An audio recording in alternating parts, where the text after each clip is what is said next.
형사사건 연락받고 제일 먼저 하는 일이 뭔지 아세요? 기록 열람부터 막는 겁니다.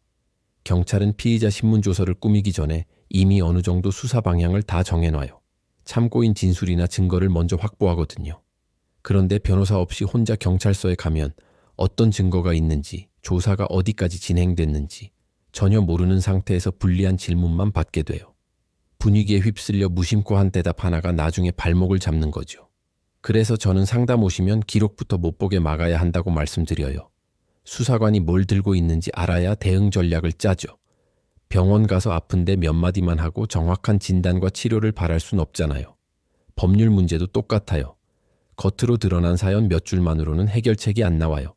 정밀 상담을 통해 사실관계, 시점, 증거, 절차를 하나씩 짚어봐야 어디가 꼬였고 무엇부터 풀어야 할지 답이 보입니다. 예를 들어 절도죄랑 보험 사기는 완전히 달라요. 증거를 어떻게 해석하고 법리를 어떻게 적용할지가 사건마다 천차만별이죠. 그래서 성공보수 같은 거 말고 사건 자체에만 집중해서 경찰 조사부터 재판까지 끝까지 책임지는 구조로 일하고 있습니다. 민사사건은 더 현실적이어야 해요.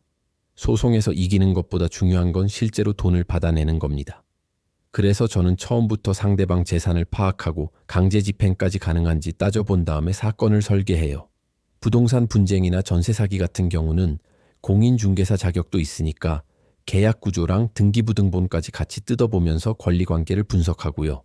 이혼 같은 가사 사건은 당장 감정 싸움에 휘말리기보다 재산 분할이나 양육권처럼 앞으로 몇십 년 이어질 관계까지 고려해서 분쟁의 소지를 없애는 방향으로 설계를 짜야 합니다.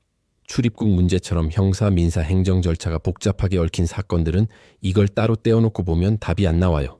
하나의 큰 흐름으로 보고 종합적으로 검토해야죠.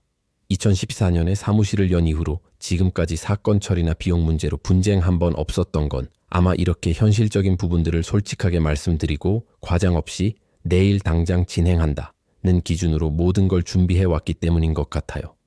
이런 기준으로 형사, 민사, 가사, 부동산, 행정사건 전반을 다루는 곳이 바로 법률사무소 아신입니다. 변호사 상담이 필요하시면 이 영상의 설명글을 참고해 주세요.